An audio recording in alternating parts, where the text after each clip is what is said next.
안녕하십니까, 안영찬입니다. 이번 영상은 공인중개사 민법 기초 빠르게 끝내기 7번째 영상이고요. 물권법에서 물권의 종류입니다. 그래서 물권의 종류에 대해서 간단하게 정리를 한번 해보도록 하겠습니다.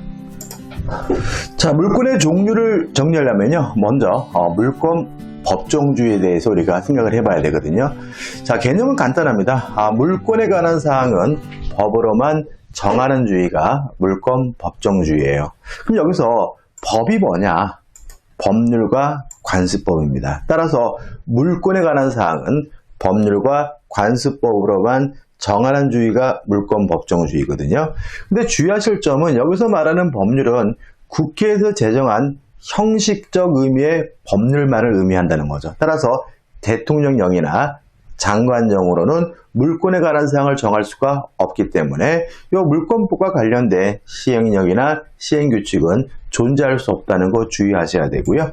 그 다음에 뭘 정하냐면 종류를 정합니다. 종류가 강제가 되고요.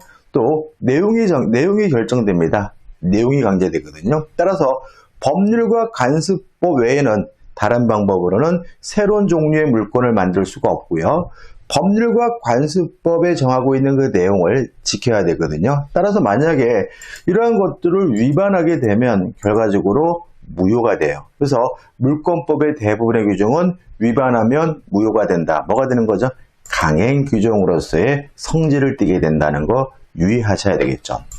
자, 그러면 이러한 물권 법정주의는 왜 인정되는 거냐? 왜 이러한 제도를 쓰고 있느냐? 간단히 말씀드리면 공시제도, 등기의 원활한 운영을 위해서 인정되는 제도다. 자, 이게 무슨 말이냐면 당사자 간의 계약으로 물권의 종류를 자유롭게 만들 수 있어서 물권이 예를 들어서 1000개다, 5000개다. 그러면 그러한 물권을 등기부에 기재할 방법이 없겠죠. 따라서 이러한 등기제도의 공시제도의 원활한 운영을 위해서 물권의 종류를 뭐 할 수밖에 없어요? 제한할 수밖에 없는데 이게 뭐냐면 물권 법정주의다 라고 생각하시면 되겠죠. 자, 그러면 이제 물권의 종류입니다. 자, 법률이 인정하는 물권이 있겠죠. 근데 우리는 민법이니까 민법이 인정하는 물권을 먼저 정의하면 되는데, 일단 민법은요, 물권을 첫 번째 점유권과 본권으로 나뉘어요. 자, 점유권이란 권리는 뭐냐면 훔쳤든 뺏었든 돈 주고 샀든 사실상 지배하고 있으면 당연히 인정되는 권리가 점유권이고요. 이러한 사실상 지배를 정당화시켜주는 이유를 우리가 본권이라고 합니다. 그래서 제가 지금 안경을 쓰고 있죠. 그럼 저는 이 안경에 대해서 사실상 지배를 하고 있기 때문에 점유권이 있는 거고요. 제가 이 안경을 쓰고 있는 이유는 돈 주고 샀기 때문이거든요. 정당화시켜준 유인 본권은 소유권이 되는 거죠. 근데 만약에 제가 이 안경을 훔쳤어요. 훔쳤더라도 사실상 지배를 하고 있기 때문에 저에게 무엇이 인정되는 거죠? 점유권이 인정되는 거죠. 다만 훔쳤기 때문에 정당화시켜준 유인 본권, 소유권은 인정되지 않는다는 거죠. 그래서 본권과 점유권을 좀 구별하셔야 돼요. 자, 이 본권은 가장 대표적인 것이 뭐냐면 소유권이죠. 자, 소유권은 뭐냐면 물건을 사용하고 수익하고 처분할 수 있는 권리가 소유권이에요. 이 세 가지를 모두 할 수 있어야 소유권이거든요. 만약에 세 가지를 다 하지 못하고 제한적으로 몇 가지만 할 수 있다면 이러한 것을 우리가 제한 물권이라고 해요.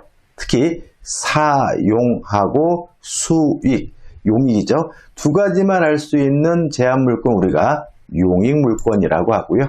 처분만 할 수 있는 용익 물권 우리가 제한 물권을 담보 물권이라고 합니다. 자, 한번 생각해 보자고요.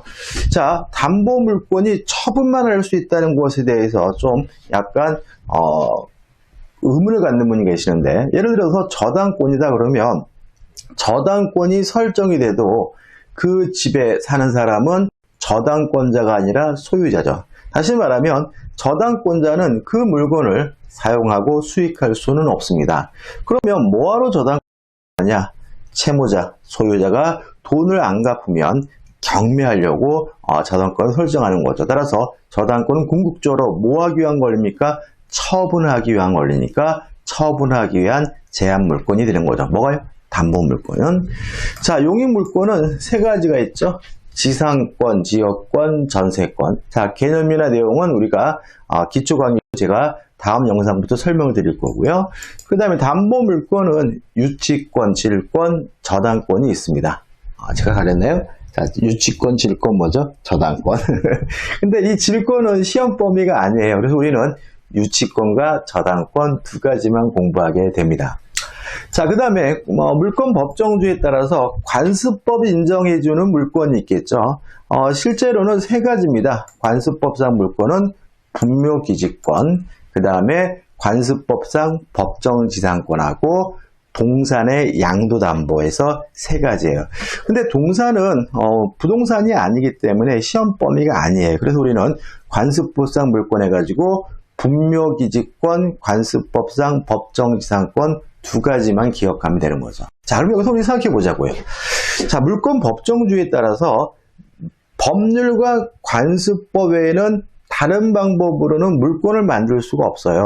근데 현재 우리 판례가 인정하고 있는 관습법상 물권은 분묘기지권, 관습법상 법정지상권 두 가지밖에 없는 거예요. 동산 양도만 생각하지 마시고, 양도담보 생각하지 마시고, 따라서 두 가지가 아닌 다른 것들은 관습법상 물권이다 그러면 뭐예요? X예요. 그동안 시험에 나왔던 거 근린공원 이용권 이런 거 인정하지 않고요. 온천권 이런 것도 인정하지 않고 등기를 갖추지 않은 매수인에게 관습법상 물권을 인정한다. 이것도 뭐죠? X가 되는 거죠. 다시 말하면 관습법상 물권 우리 판례가 분묘기지권, 관습법상 법정지상권 두 가지를 인정한다라고 기억하시면 돼요.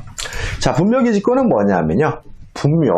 묘를 소유하기 위해서 남의 땅을 쓸 수 있는 권리 우리가 분묘기지권이라고 한다. 이렇게 개념을 잡으시고 자세한 건 우리가 기본서 강의에서 봐야 되겠죠.